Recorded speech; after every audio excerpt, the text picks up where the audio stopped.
Hello there, and please make sure that you hit a subscribe button on your way out. Infected Americans were flown home against the CDC's advice. In the wee hours of a rainy Monday, more than a dozen buses sat on the tarmac of Tokyo's Haneda Airport. Inside were 328 weary Americans wearing surgical masks and gloves, waited anxiously to fly home after weeks in quarantine aboard the Diamond Princess, the luxury liner where the novel coronavirus had exploded into a ship-wide epidemic. But as the buses idled, U.S. officials wrestled with troubling news. New test results showed that 14 of the passengers were infected with the virus. The U.S. State Department had promised that no one with the infection would be allowed to board the planes. A decision had to be made: let them all fly or leave them behind in Japanese hospitals. A man and a woman in their 80s died of the coronavirus on February 20th after being infected on the quarantine cruise ship holding nearly 4,000 people. In Washington, where it was still Sunday afternoon, a fierce debate broke out. The State Department had a Trump administration health official who wanted to forge ahead. The infected passengers had no symptoms and could be segregated on the plane in a plastic-lined enclosure, but officials at the Center for Disease Control and Prevention disagreed, contending they could still spread the virus. The CDC believed that 14 of them should not be flown back with uninfected passengers. It was like a nightmare, said the senior U.S. official involved in the decision, speaking on the condition of an anonymity to the described private conversations.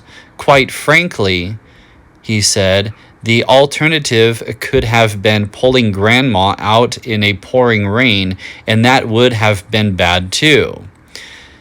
The State Department won the argument, but unhappy CDC officials demanded to be let out of the news release that explained that infected people were being flown back to the United States, a move that would nearly double the number of known coronavirus cases in this country of course, the United States.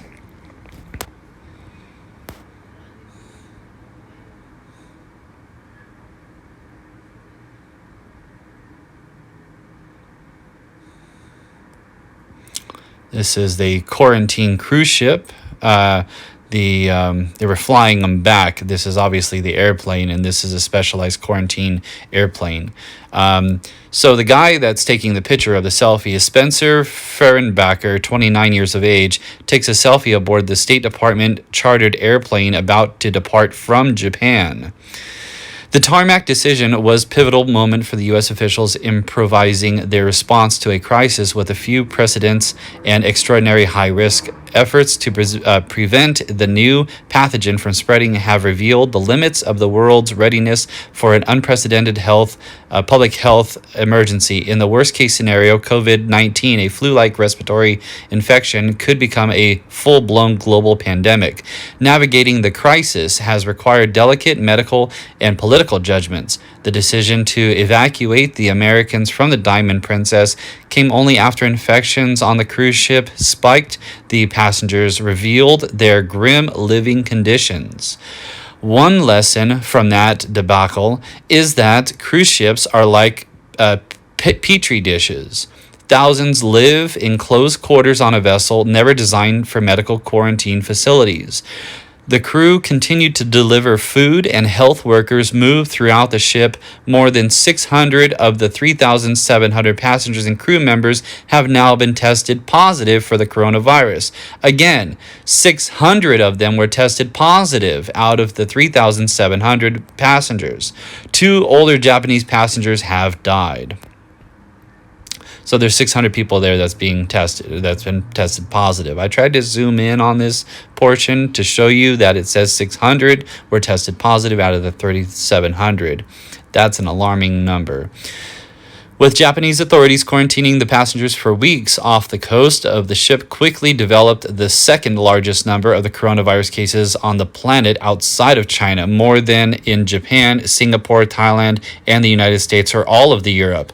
Avoiding another China has been the goal of the World Health Organizations for weeks, and then it happened anyway in Yokohama Harbor.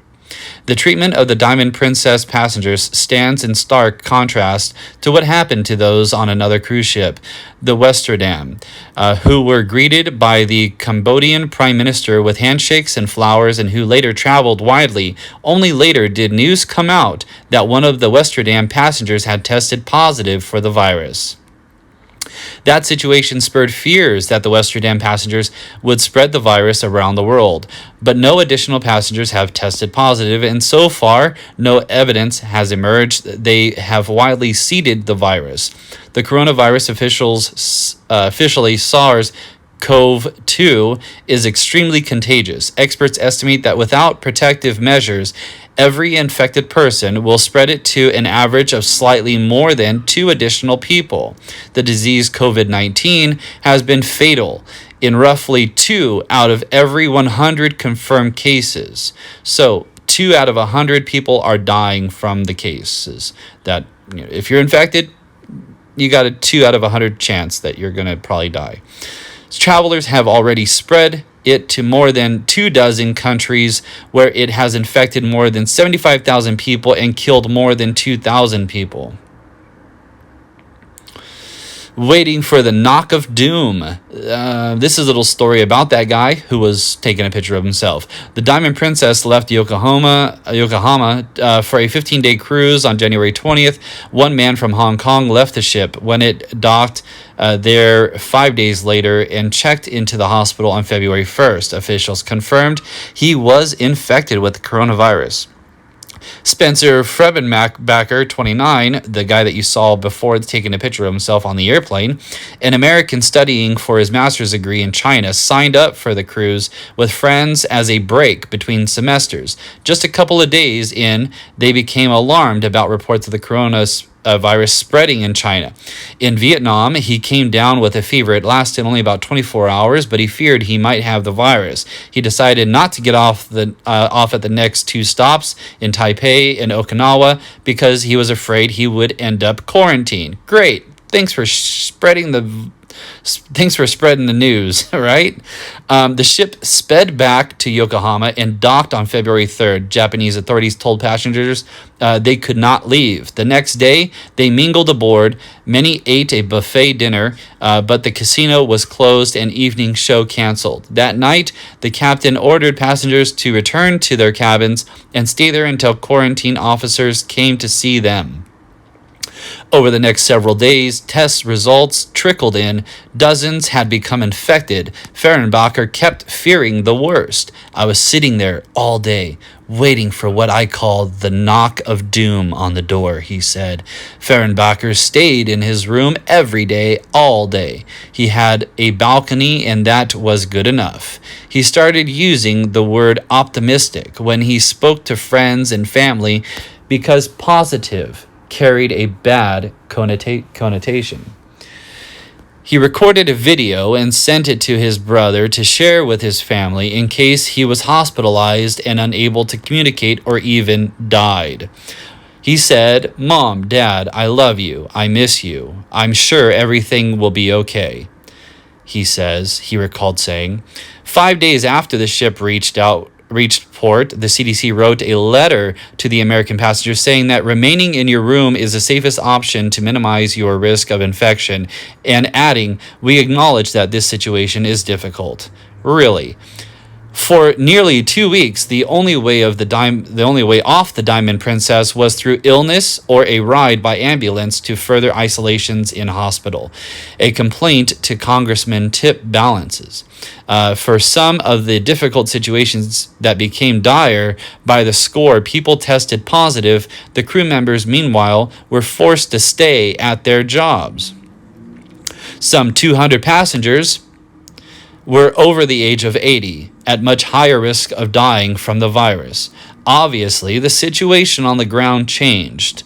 Clearly, there's been more transmission than expected on the ship, said Michael Ryan, WHO executive director for health emergencies. It's very easy in retrospect to the judgments on the public health decision made at a certain point. On February 12th, U.S. officials briefed members of Congress in a closed-door hearing. Representative Phil Rowe, our team, a doctor, had also heard from a friend and fellow doctor, Arnold Hopeland of Elizabethton, Tennessee, who was on the ship with a wife and Hopeland reading derivatives. That tipped the balance, said the senior administration official. By Friday afternoon in Washington, there was agreement among all agencies in the U.S. Coronavirus Task Force and the executive evacuate the Americans. The State Department, through the U.S. Embassy in Tokyo, posted an urgent notice to the U.S. citizens. Americans who wanted to leave needed to let the embassy know by 10 a.m. Saturday local time in Tokyo. In all, 328 Americans disembarked from... Sorry, I don't know why I went past that so fast. So they went through covered windows, and basically the walls and everything were covered. Some began crying because they needed to use the bathroom, said Vanna Mezabal, 69, of Crystal River, Florida. The retired nurse had been taking the cruise with her husband Mario, 75, who was also a physician. We just couldn't understand why we were sitting there loaded and not going anywhere, she said, and we couldn't get any answers. Eventually, the buses arrived at the airport, and once again, everyone waited while top officials in Washington argued about the test results, according to a senior administration official. Nobody anticipated getting these results, said another U.S. official involved in the evacuation.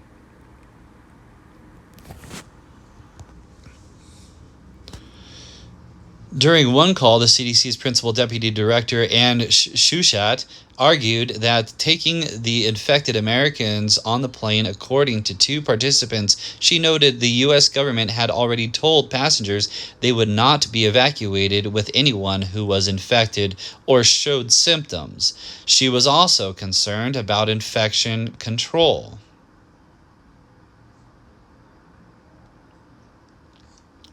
Anthony Fauci, head of the National Institute for Allergy and Infectious Diseases, who was also on the calls, recalled saying her points were valid and should be considered. But Robert Cadillac, Assistant Secretary for Preparedness and Response for the Department of Health and Human Services, and a member of the Coronavirus Task Force, pushed back. Officials had already prepared the plane to handle. Half of all corona cases outside of China are on the Diamond Princess cruise passengers, health officials say.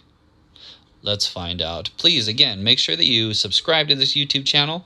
Thank you. I do my best to bring you up-to-date news pretty much whenever it comes. So here we go. You're going to see the airplane leaving early in the morning. Here we go. A charter flight transporting passengers from quarantine China. Quarantine Diamond Princess cruise ship moves behind the military airplanes after it arrived at Travis Air Force Base in Fairfield, California. That's right, Fairfield, California is where the airplane landed with 380 plus passengers that are infected with the coronavirus. Great. So Sunday, February 16, 2020, a dozen American passengers evacuated from the ill-fated Diamond Princess cruise ship who are believed to be infected with the coronavirus are being treated or watched for signs of illness at Northern California hospitals. So there's several hospitals that they're sitting at right now, according to federal health authorities. Of these, 4 developed symptoms of the respiratory illness while quarantined at Travis Air Force Base, despite an earlier clear bill of health from Japanese and U.S. authorities.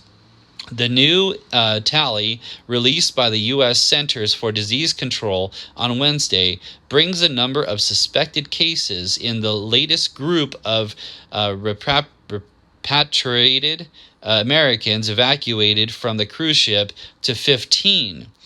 The passengers had been quarantined on the ship. This video right here, I've docked already at posted this. Yokohama, This is a woman Japan. that was actually released from a hospital diagnosed with coronavirus. She was told to be staying at home and was to be quarantined at her home. On her way up to, I guess, her apartment or to the hospital, or going back up to her room, she's spitting on the buttons to the elevator. You can see her there spitting, and so she's trying to basically say, if I have to be infected, so does everyone else. Not everyone that you think that has this virus is just going to be like, oh, this is only a virus that only I have to deal with. No, there's actually very demonic and evil people out there that have this virus. Just like people that have AIDS and HIV, they want to infect as many people as they can to basically bring everybody down, bring as many people with them, as many people as they can down with them. These are very evil people, and of course everybody now on that elevator has been infected because now she's coughing in the air, spitting on the buttons, and she can see that she's covering her mouth, and as she coughs and sneezes. Here comes another gentleman here. He's also infected. He actually looks at the buttons in the elevator, spits on the elevator buttons, and then spits in his hand, and then wipes all the buttons. And then again spits in his hand again and wipes the buttons, and then closes the elevator door, and then just lets people walk away. There is a lot of demonic people out there, so just be super freaking careful out in public. Don't touch the buttons, don't touch handles, bathroom doorknobs to like restaurants and stuff like that. Like, just be super freaking careful, because this stuff is out there, and it's scary as hell. So I hope this video was informative to you. If it was, please drop a comment down below. Definitely drop a subscribe, because I cannot make these videos without subscribers. I need you guys. You guys need to subscribe. So please subscribe, comment down below, share. Get the word out. A lot more information coming. Just keep in mind that this virus actually happened in China's level 4. Okay, this is actually, to be a level 4, it's like they're dealing with some very serious stuff. They didn't have this facility like out in the boondocks where it's like nobody's there. They actually had it in city areas. It was like 2 or 3 blocks down the street. Was from the epicenter, from the food market where people were selling livestock and food. People have been buying livestock and food, not just there, but all over the world, that particular way, for hundreds of years. And this has never happened. The reason why this happened was because the Chinese government had a level 4 biological weapons warfare war laboratory 2 to 3 blocks down the street from this food market. And so the government tried to keep everybody quiet and hush the doctors, and basically just let the doctor that initially found it, let him die, because he had a lot of information, and they basically just let him die. They didn't even really try to take care of him. So now their number 1 guys and 2 and 3, people that were in the know, basically are all dead now. So that's pretty much it. The virus was initially found and actually being tested in a stage 4 biological weapon laboratory in China. The Chinese government wanted to actually see what it would do to either, they call them patient 0, and that was a person that was basically someone. I mean, this is what goes on in China. They actually infected somebody with this virus, and that person went and infected someone else. This is not particularly an infectious disease that came from the actual food itself, from an animal. This is actually passed from human to human to human, as you can see now. The main virus spreader is not going to be like, oh, okay, the virus comes from birds or the virus comes from animals. No, it's coming from people that are obviously spitting on buttons like this, coughing in the air, and stuff like that. So it came from a person that was initially infected by this laboratory, and they call him patient zero.